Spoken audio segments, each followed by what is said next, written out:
Doncic. Doncic pulls up, three-pointer. Bang! Bang! It's good! Doncic wins the game at the buzzer!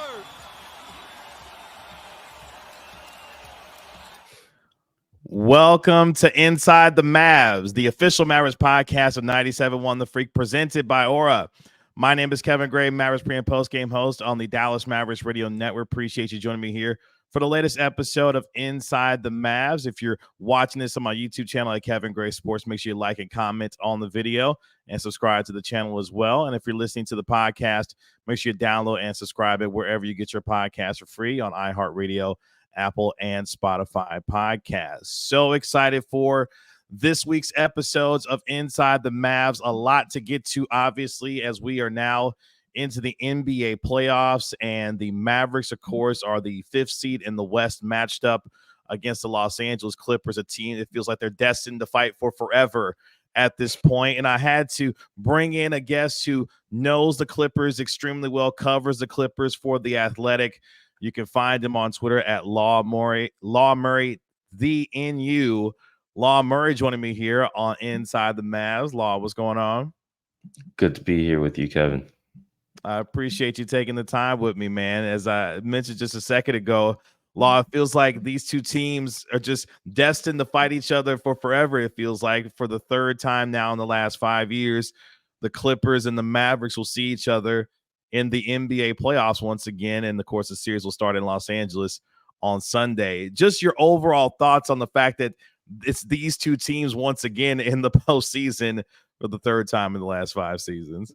Yeah, I can't say I'm thrilled, to be honest with you.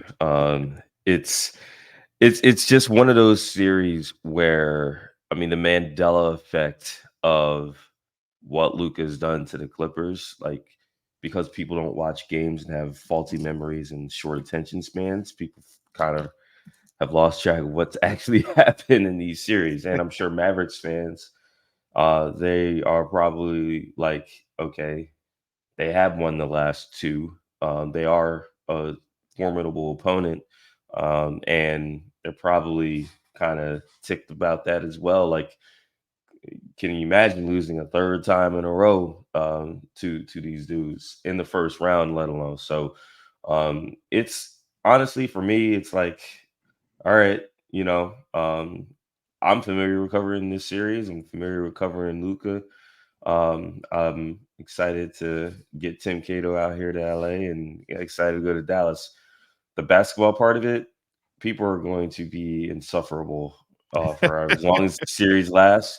And I absolutely feel like it's going to go the duration. Absolutely. Yeah, it's the way that these teams have gone against each other the last 2 times that they've played. Of course, you heard the clip a little bit earlier. Of course, Luka with the epic game winner in the bubble a few years ago that tied the series at 2. And then people really think that ended the series, man. That's right. They really do. Like, that's the craziest part about that shot. Yeah, a lot of folks feel like that was look, that whole bubble experience, just watching those games, it felt like the longest season ever, obviously with the season being stopped, of course, of COVID, and then resuming in the bubble, and how all those series went down in the bubble. But yeah, for Mavericks fans, yeah, that shot is obviously living for them as one of their best memories of the Luka era so far. And even the series, the last time these two teams got together, Law, the Mavericks jumped out to a 2-0 series lead in Los Angeles, won both games in LA. At one point, led game 3, I believe 30-11, something like that.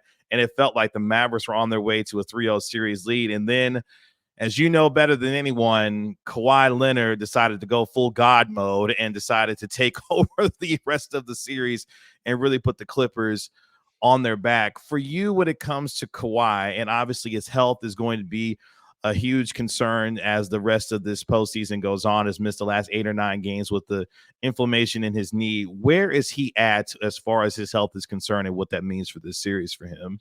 I mean, we're going to find out this week. We're going to find out possibly as soon as today. This is taping Tuesday morning, and they practice this afternoon. And I don't think the updates are all that encouraging, to be honest with you. I think that he's been great all year with his health, played more games this year than he's ever played as a Clipper. The health was relevant because, I mean, the dunks, he dunked more than ever as a Clipper. He did a lot this year, but I also feel like the knee is flaring up at an unideal time. I can't say the worst time because they won games without him the last 2 weeks of the regular season. I mean, if he played the last 2 weeks and now he's dealing with the flare up fresh right now, like obviously that would be the worst time, right? Like the fact that he has a chance to get himself ready for this series is, you know, just a good part of the timing, if you will, but it's not ideal. It's not ideal that it's a surgically repaired knee, something that has affected the last three postseasons for the LA Clippers, right? Because he didn't finish 2021 because of the ACL. He didn't play at all, and they didn't make the playoffs. They didn't survive the playing tournament 2 years ago, and then last year he started the postseason extremely well, only to tear his meniscus and not be able to finish that series against the Suns. So Kawhi is obviously the biggest question I would say in the entire playoffs outside of maybe Giannis Antetokounmpo, who won't start the playoffs with his calf injury. But we know what's going on with Giannis. With Kawhi, it's hard to update. It's hard to put a timeline on something like a knee, basically a knee flare up when he's not dealing with a sprain, he's not dealing with a tear, he's not dealing with a clear cut injury. He's dealing with, treatment and trying to manage a condition that is chronic. It's just hard to be transparent about that, even if it's not Kawhi and the Clippers. But because it is Kawhi and the Clippers, it's even more murkier. Yeah, and it seems like for him, the one thing that we've known about him throughout his career is that obviously he's a spectacular player, but the health at some point we know is going to potentially come up as an issue for him. And now this time going into the postseason for this team. Before we take a quick break, because you had mentioned the way that this team has played, Kawhi has been arguably the healthiest that he's been in a while, save until obviously the last couple of weeks here. But for this team, Law, a team that at one point went on a 26-5 run. They acquired James Harden, of course, hours before Halloween, and then all of a sudden got off to a little bit of slow start. But then they look like the best team, not only in the West, but really outside of the Celtics, the best team in the league. What changed for them during that particular run that saw them win 26 out of 31 games at that point? Apathy. I think when a team is that good for as long as they are, you always wonder, okay, when's the schedule going to come up? When's injuries going to come up? When are teams going to just understand what you're doing and play you better? I think all those things happen. And that's not to absolve the Clippers at all. Like there was one stretch in the middle of March where only defense I saw worse than them were the Utah Jazz. And the Jazz had long packed their season in, starting at the All-Star break. So there's a lot of concerns with whether or not they peak too early. And with Kawhi, getting him back and getting him ready, I think that's going to be tough too, because they played well without Kawhi, which is surprising. The Clippers have usually just played brainless basketball without Kawhi, but they did really well without Kawhi. Paul George, a lot of credit there. Russell Westbrook gets a lot of credit there because they clearly missed him when he was out. Just the intensity that he brings. And sometimes that intensity needs to be balanced out, but it was exactly what the team needed, especially with Kawhi missing some time. So I think the reality is the Clippers, you can't worry about their offense. They know that they can score and dial up offense, especially when they have a full deck to play with. They have so much talent, so much shot making, so much diversity of their skill, and everyone understands what they need to do on that end of the floor. The X factor is will they defend well enough? Even when they were 26-5, I didn't think they were elite defensively, but they have shown signs. They've shown flashes throughout the entire season of being able to lock in on that end of the floor and absolutely embarrass great offenses. The Dallas Mavericks, they saw that, in one of the most surprising performances of the season when the Mavericks visited LA after Thanksgiving. And I mean, they held the Mavericks to 88 points with Luka and Kyrie both playing. So that's going to be the factor. Their offense is a constant. The defense is, we haven't seen it consistently enough, but they've shown a ceiling there. That's fascinating, and we'll dive into more of that because I want to dive specifically into what that means for this series with the Mavericks and the Clippers because of the star power that's there based off of what you got with Kawhi Leonard, Paul George, Luka, Kyrie, and all these guys, James Harden, Russell Westbrook, stars galore in this series. We'll dive into more on that on the other side of the break, but before we get there, let's hear from today's video podcast and partner and sponsor of our video, and let's hear from Aura. Today's video is brought to you by Aura. Do a Google search on your name and email address to see how much information comes up about you.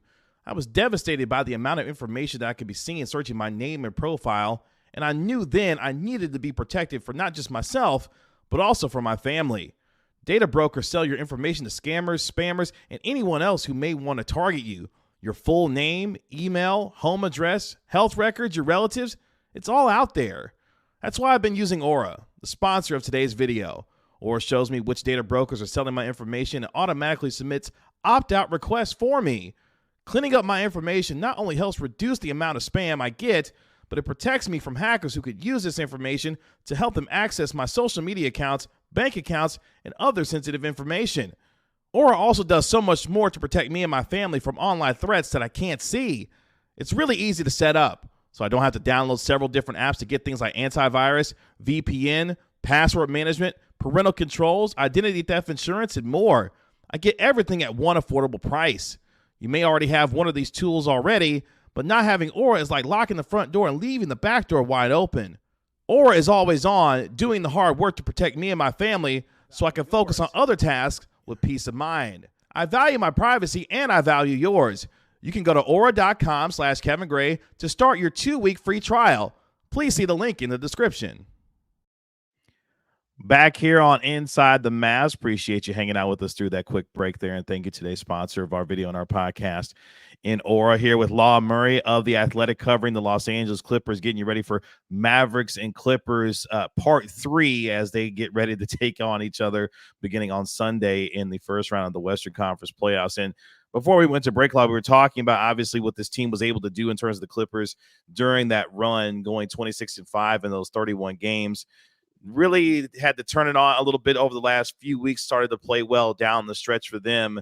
But for you, as you start to look at this series and dive into it, obviously with with Kawhi Leonard and Paul George being the headliners for this team, several X factors though for this Clippers team. You got a 6th Man of the Year candidate in Norman Powell on this team as well, who's played really well for this team this year.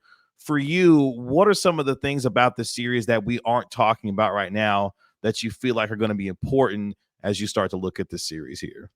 I'm looking at the fact that, yeah, these teams are matching up for the 3rd time in 5 years. But as Dan Craig, the associate coach of the Clippers, pointed out, the chess pieces have moved. The Mavericks they're so different that the Clippers haven't seen this roster, specifically PJ Washington and Daniel Gafford.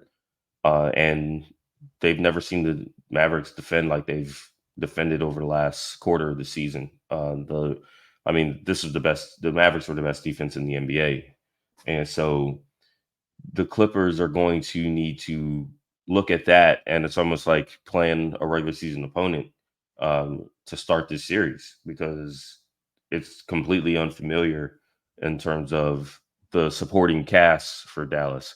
Kyrie, Irving, like, they did not have to deal with that level of, backcourt help for Luka Doncic in the first couple of runs against the Mavericks. Both Rick Carlisle coached both of those teams, obviously.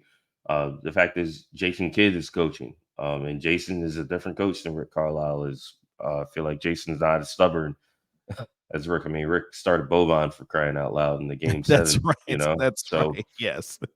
Those are things that it's like, how much do you draw from the past? How much do you draw from this season? And then what is completely going to be different? And a lot of it has to do with Dallas. I mean, the Clippers haven't. They made their biggest change getting James, but Dallas got to see James 3 times. They got to see the worst of James. They got to see James as the team was starting to figure things out.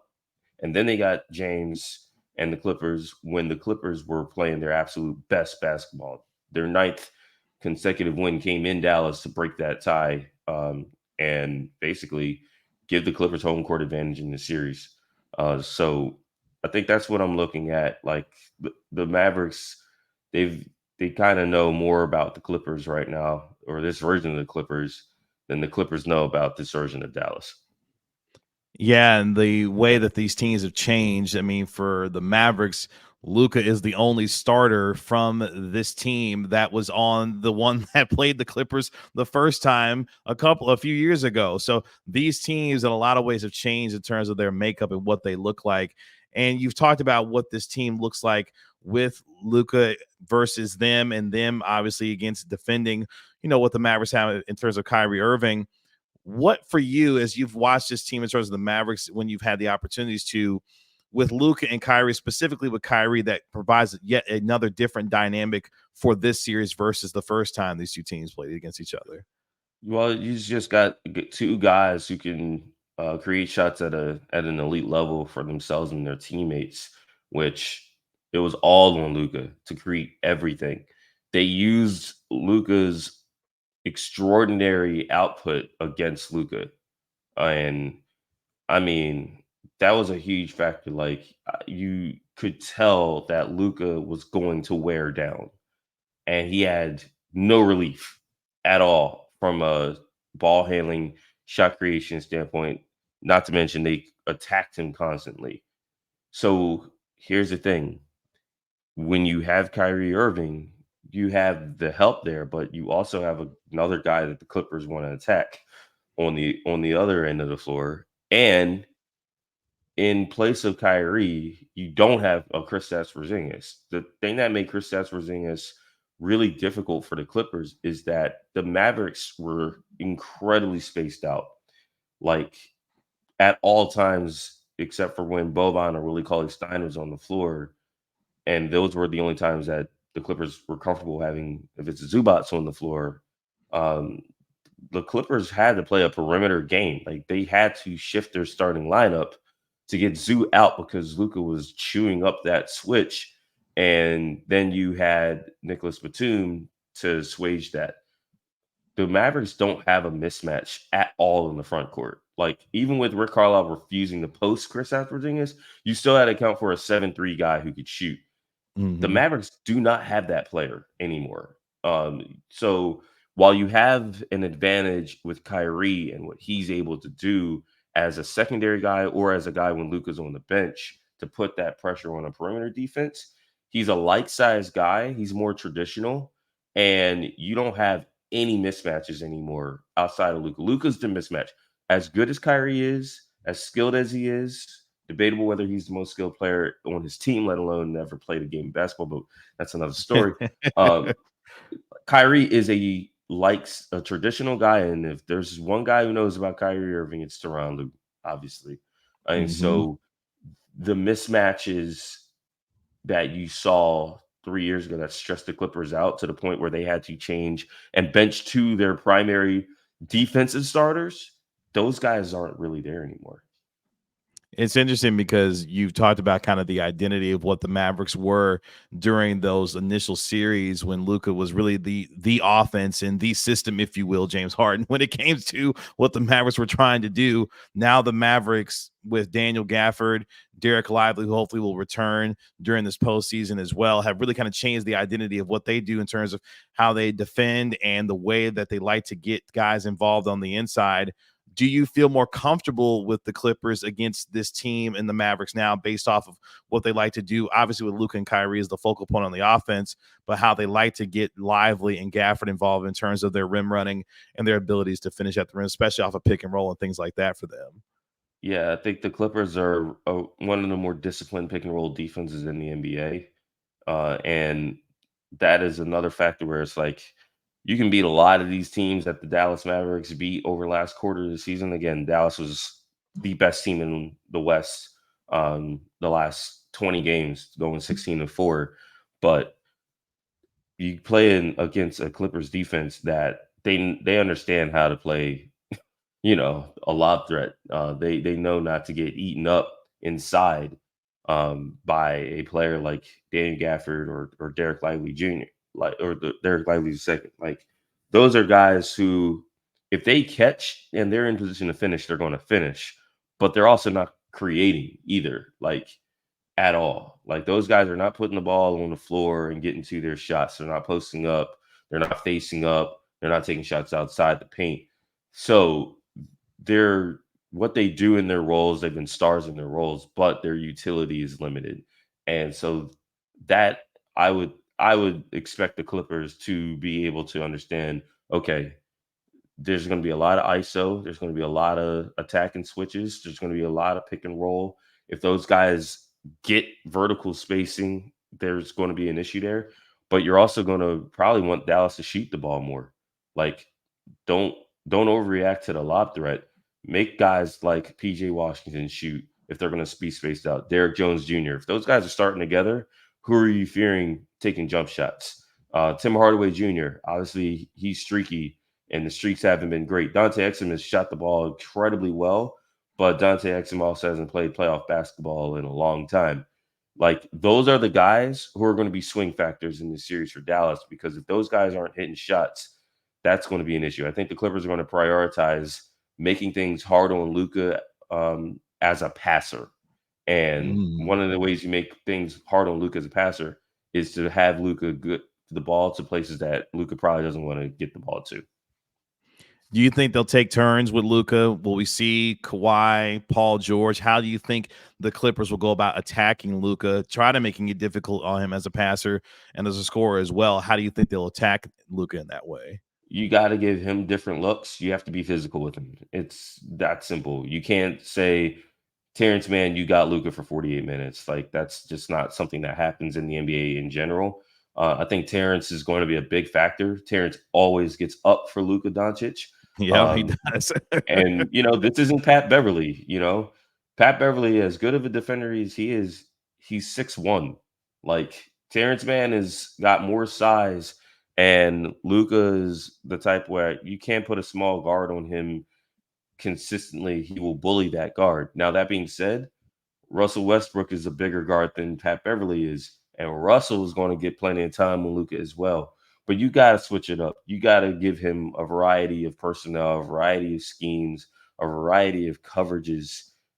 And when Luka's out there without Kyrie, that's one thing. But Luka and Kyrie make it so that, hey, you know what? You might want Kyrie cooking on you just because, again, Kyrie's a smaller player and you have a better chance of making him inefficient. Luka is going to score. If there's one thing that people have gotten right about this series, Luka is going to get his. And that's fine for the Clippers. They probably want Luka to work. They want him to work. When I say they want Luka to find other guys, they don't want him to find other assists. They want the ball out of his hands, but at the same time, they want, if Luka's going to score, they're going to make it so that everyone else could shut down. When the Mavericks visited LA in November, Luka and Kyrie both scored damn near 30 points apiece, but the rest of the team, I don't think, scored 60 combined. Like, that was an outstanding team defensive performance, and it wasn't because the stars were shut down. Those guys were relatively inefficient, but that was a focused defensive performance. That is going to be the key. Like, they're going to be like, okay, who's your third star? And that's why I thought the Mavericks, there's nobody who you look at and be like, oh, we want them. But between the Mavericks, the Suns, and the Pelicans, I thought that this was going to be the safest spot for the Clippers defense, because New Orleans, from a personnel standpoint, just has body types that are hard on the Clippers. We've seen that over and over. And then the Phoenix Suns, their backcourt isn't as good as Dallas is, but the Phoenix Suns have Kevin Durant, and the Dallas Mavericks have PJ Washington. Yeah, that's a big difference in terms of the talent and the skill level between those two, for sure. Last couple of things before we get you out of here today. Obviously, for these two teams, Luka has done well against his team. In fact, Clippers had to come back from a 3-2 deficit, despite the fact that Luka had 46 and 14 in that game to be able to try to win, but the Clippers were just too much. And the one thing I want to leave us with today, because this series is going to be epic. We believe that these two teams are going to go 6-7 games. But from your perspective, this is a huge series in postseason for this team in terms of their future when it comes to Paul George, the whole Kawhi Leonard era, obviously with James Harden as well. Where does this team feel like, based off of what they are and what changes could be happening for them in the future, on how important this particular postseason is for them, given what kind of changes we could see for this team this summer? Yeah, I think the Mavericks, this would be a successful season just to I think it's been a successful season just getting to the playoffs after how last year went. The Clippers need to this is their last chance with this group. And it's a sobering fact. And that'll play into the tension of this series more so than 2020. 2020 was the beginning of the era. 2021, there was some tension because guys were, Kawhi was in a contract year, and you had made a head coaching change. You had just beaten the Mavericks. So it's like, to not beat the same team after the changes they made with the head coach, you didn't know how that was going to reflect overall on the franchise. But this year, everybody is on the spot. The star players are on the spot. The head coach is on the spot. And the front office is on the spot. Like, they're literally not playing games at the downtown arena, home games anymore after this season. They're opening up their new building. So this first round series, if they can't get out of it, then there's going to be considerable things that will have to change probably with the franchise, and that's a factor. I think Dallas, they know that as well. Like, they know that, forget what happened in 2020 and 2021. Like, it's what you do now, and what it means going forward. The Western Conference is a bear. If the Clippers can't get through this year, with how old these guys are, you can't reasonably expect them to break through in future years with the same group of guys. Yeah, that's a lot of pressure for this group, given the amount of investment that they put into it based off of what they believe this group could do to try to win a championship. So with that said, then, how did the Clippers win this series? How did the Mavericks win this series based on what you know about these two teams and the way that these teams have played each other, even with the changes for both of these groups here? Right. So the way the Mavericks win this series is they make it so that Luka is not just a scorer, but he is unstoppable as a passer. Luka is playing from ahead. That's the biggest key. I think the Mavericks are dangerous when they're ahead because they have the ability to slow the pace down, and they are. I feel like they're not the type of team that blows leads. We saw them blow a big lead in 2021, but Dallas is scary because when they have a lead, they don't turn the ball over. They know that they have sure ball handlers. Not even as much Luka, but Kyrie. Like, Kyrie being in a spot where he doesn't have to be the primary playmaker means that Kyrie is very good at not having high turnover games. And so the Clippers already don't force a lot of turnovers. When the Clippers need comebacks, they'll go small. They'll try and ratchet up the pace that way. They'll try and hit the paint and just be incredible with their shot making. I think that's going to be hard to do against a Dallas team that they are, at the very least, a lot more confident about how they're defending, and they know where their bread is buttered on the offensive end of the floor. So if Dallas can consistently do that, then they can win this series. On the flip side, and the reason why I don't think I feel like, again, this is a coin flip. As much a Yeah. coin flip as you're going to get in any of the 8 quarterfinals. I don't care how the play-in actually goes. We actually have 4 more playoff series that need to be determined. But if Kawhi is there, and even if he's not, like, these guys have played so well without him, and the way that the fact is, the Clippers, they beat Dallas one time with Paul George not playing. They understand what to do.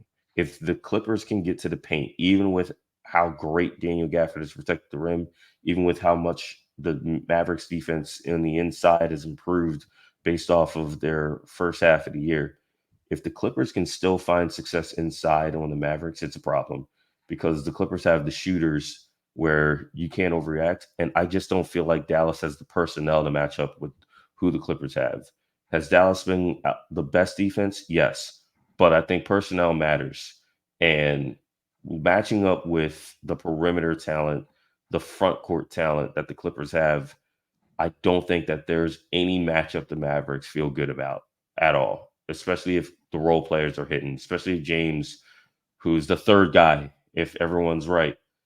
If James is hitting his step back, it's going to be a problem because it's just there's too many attackable guys. And so I think if it comes down to a game 7, they're going to lock in and it's going to be at home for the Clippers and they're going to know what to do to get out. And just that sense of urgency, the fact that they don't have a promise to be back to next year, something the Mavericks, they can fall back on. They can say, hey, Luka's in his prime, Kyrie's signed long-term. Do you have new guys that you haven't had a full season with? I think Jason Kidd's going to be back. That front office will be back. If ownership is in, and the situation is good there. Like, they're going to be back next year. The Clippers, I think they're going to play with that extra kick that you get when you know you're not promised another chance at this team. I will say it's interesting you bring up that point because the Mavericks know a little something about teams with pressure and sending them home in the postseason, and those teams changing. You think about the Utah Jazz and the Phoenix Suns. The Mavericks took out Utah. Utah hasn't been the same since then. They blew the whole thing up with Rudy and obviously Donovan Mitchell. We know what the Suns went through in terms of how they tore things up and decided to move on with Mikal Bridges and Chris Paul. So maybe this is where the Mavericks feel good about a team that's got a lot of pressure on them that may have a lot of changes, and we'll see what happens in the postseason. Law, tell the folks where they can find you, what you got going on, man. Yeah, man. Shout out to the Athletic. It's been 4 seasons. It's a full circle because my first postseason with the Athletic was covering this same first round matchup.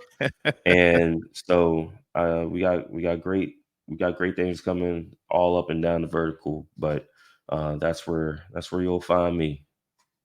Well, I appreciate you hanging out with us here on the Inside the Mavs podcast. Make sure you follow Law on Twitter at Law Murray, THENU. Does a terrific job covering the Los Angeles Clippers. A lot of in-depth knowledge on this team, and it will be a must follow throughout the course of this postseason. So, Law, I appreciate you hanging out with me on the podcast today, man. Thank you so much. Hey, thank you, Kevin. That'll do it for this episode of Inside the Mavs. Again, thanks to Law Murray of The Athletic covering the Clippers for joining me here on this episode. Make sure you download and subscribe to the Inside the Mavs podcast, the official Mavericks podcast on 97.1 The Freak, wherever you get your podcast for free. Give it a 5-star rating and write a review for it while you're there. And if you're watching this on my YouTube channel, make sure you like and comment on the video as well. Big week here on Inside the Mavs. Tim Cato of The Athletic will be joining me on the next episode to detail everything from the Mavericks perspective, of course, on this series. So we'll have a lot more to come this week here on Inside the Mavs. My name is Kevin Gray, Mavericks Pre and Post Game host on 97.1 The Freak. We'll talk to you later. Peace.